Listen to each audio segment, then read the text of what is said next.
Peggy 18.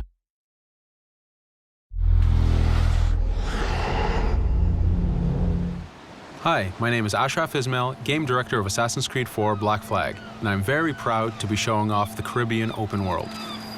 Here, we're going to start with Edward. After completing a few missions, he's met up with the assassins, but he's not yet bought into the creed, so he still has this selfish need for fame and fortune. Edward is one of the most unique characters we've created for the Assassin's Creed universe. He is a man who is still trying to figure out who he is in life and what he wants to get out of it.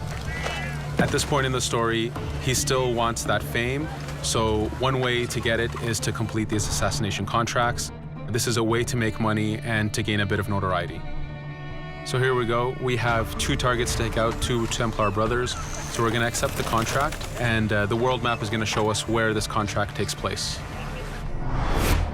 So we see here that the contract is actually very close to us. It starts in the village we're in, but as we zoom out, we want to show you the world that we have. Many locations, over 50 locations, centered by Cuba, the Bahamas, and Florida up north. This is a massive world. There's a lot to find and do in this Caribbean Sea.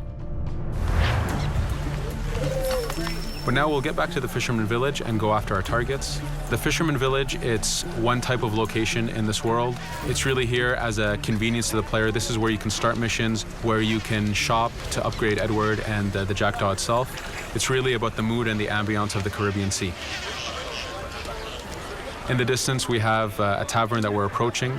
Taverns are places where you can hire crew, play mini games, drink if you wish. But for now, we're going to focus on the targets and take them out.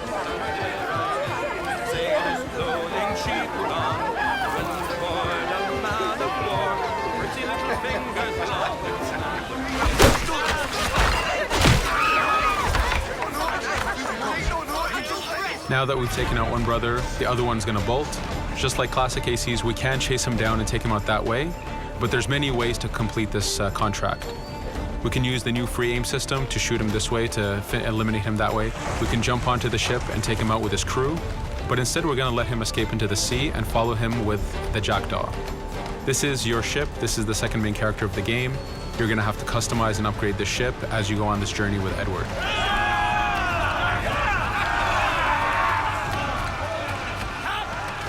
We've seamlessly gone from a ground chase right into a naval chase. We could destroy the ship and complete the contract that way, but instead, using the spyglass, we can see that he's carrying a lot of rum. Rum is important in the economy system. It's one way of making a lot of money if you sell it properly. So instead of destroying the ship, we're going to plunder that ship. Fire! Here you can see the upgrades that we've made into the naval combat. Using the front cannons, you can shoot chain shots to slow down the ship. Using the new round shot mechanic of trajectory aiming, you can aim for the hull and do a lot of damage this way. This specific enemy is what we call a frigate.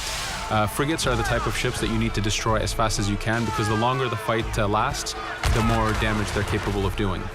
We have other enemy types like the Charger or the Man of War. The Man of War is a massive ship capable of carrying over 100 cannons. These are ships that you really need to upgrade to be able to face. But now that this frigate has been demasted, we can start the boarding. Boarding, it's very important. You are a pirate. This is how you gain cargo. This is how you take on ships. So here we can start the boarding from any orientation or angle we wish. The distance even matters. If you get too close, the 2 crews will just jump right into each other. If you start a bit further, you can jump in the water and go in for a sneak stealth attack. We have 2 objectives to accomplish for this boarding. We can take out the captain, and we need to take out some of his crew. So using the swivel gun, we will efficiently take out a lot of the crew. And now we'll go for the captain using Edward's navigation abilities. Here again, using the new free aim system, we have a dangerous enemy on the other side taking out our crew. We can easily take him out with a headshot. So what we see here is that 2 ships have come together to create this 3D environment where, using your assassin abilities to navigate, to be stealthy, you can take the advantage and get the kill by surprise. Now that we've taken out the captain, we still need to take out a few of the crew members to complete this boarding. Now that we've plundered the ship, we're going to gain that rum that we saw earlier, but we're also going to gain ammo and crew members and some gold. With every boarding, there's 3 options that you can do with that ship. You can gain crew members, you can send the ship to your fleet if you wish, or you can salvage a ship to repair the Jackdaw if you took too much damage in the fight. In this case, since we did well, we're going to send the ship to our fleet. Now that we're back in the Caribbean Sea, we needed to make sure that every minute something is being advertised to the player, something new for the player to do. In this case, we have this uncharted location. These are what we call playas. We have over 75 of these in the Caribbean world. Every playa has something very important for the player to find, something that will help in upgrading Edward or the Jackdaw. So it's in your advantage to explore these locations.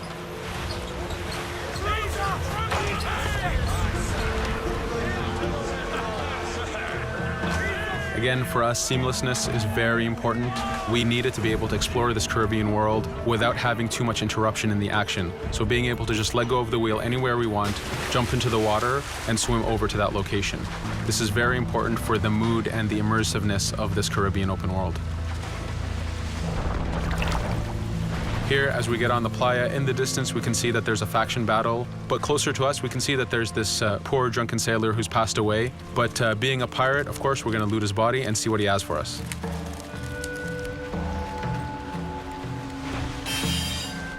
So we found a treasure map. This treasure map is asking us to go to an island called Misteriosa.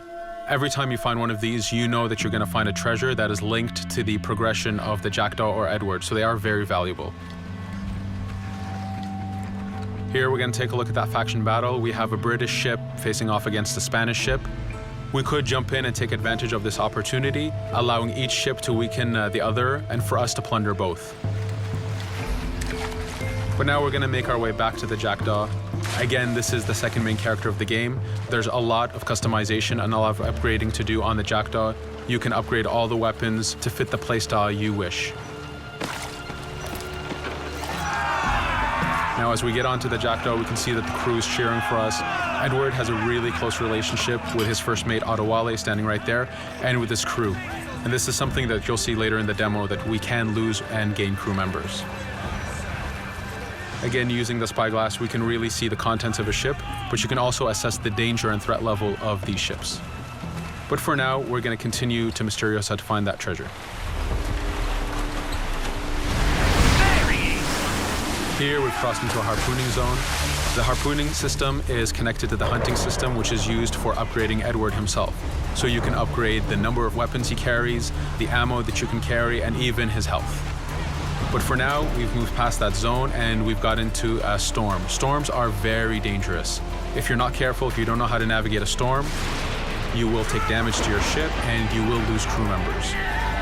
In the distance, we can see a water spout. This is a tornado in the ocean. These are very dangerous. They can suck you in, and when they do, they tear the ship apart and take out your crew. Here we can see its effect on a ship.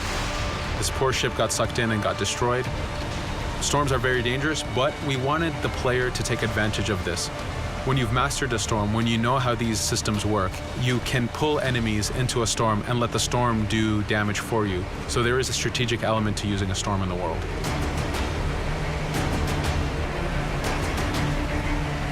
Here we can see that the storm is dying down a bit, but there's still this torrential downpour. It was very important for us to get the real mood of and atmosphere of the Caribbean in the weather cycles and in the daytime cycles.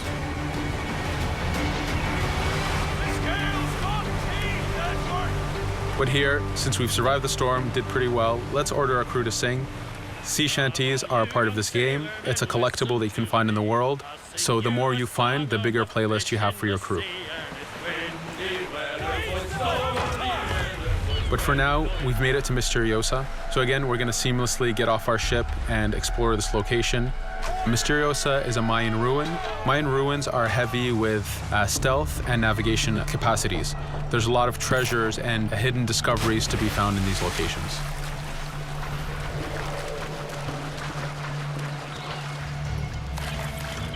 If we recall the treasure map, the treasure is hidden behind a temple.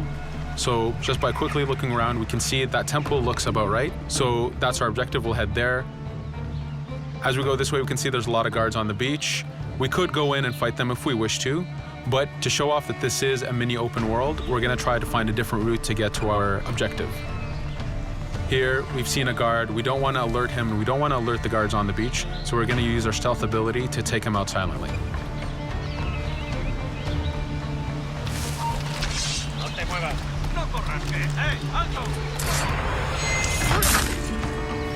With AC3, we were able to push the navigation in the frontier, which means using natural environments like trees and rocks and so on. Mayan ruins are the perfect place where we mix man-made structures and these natural environments. So you really get to feel how far the navigation abilities of the assassin have come since the original game. In the distance there, we can see another part of the island being blocked off by a patrol of guards. We're going to avoid it for now and go for that treasure.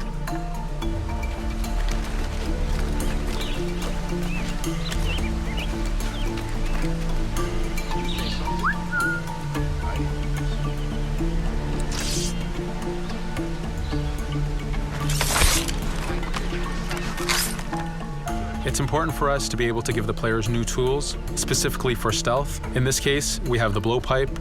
Using the berserk darts, you make your enemies go crazy. Effectively, this means that they'll attack anything and everything in sight, including their own friends, animals, or Edward if he was in the way. So you do have to be careful with how you use it.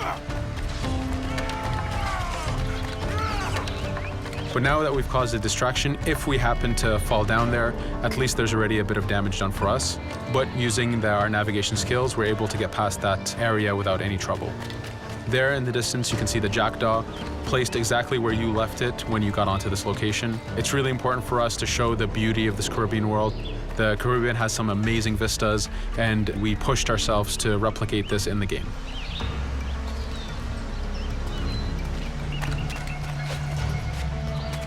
As we continue forward, we can see in the distance there's a couple prisoners that are taken hostage. This is a scenario that you need to use stealth. If you're detected by those guards, they will kill the hostages. So in this case, it's to your advantage to use the environment to figure out how you can take out those guards without being detected. In this case, it's 2 guards, so it's not too hard. There are other scenarios where you have more guards and you have to figure out how you can take all of them out at the same time. Now that we've freed these prisoners, they are more than happy to join our crew. This is just one way of gaining crew members. As mentioned earlier, there's the taverns. There's actually many different setups of gaining crew.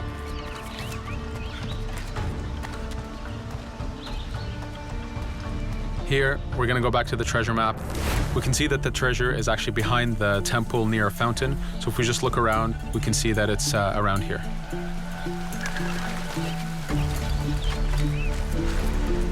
Now that we've found the treasure, what we've actually found is a blueprint.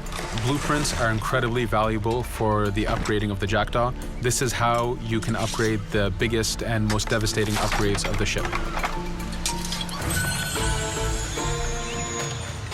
So here we're approaching a reach high point. Just like classic ACs, synchronizing with a reach high point reveals the contents of a location and the map itself. But as an added feature, because this game world is so huge, there are many different locations, this also becomes a fast travel point.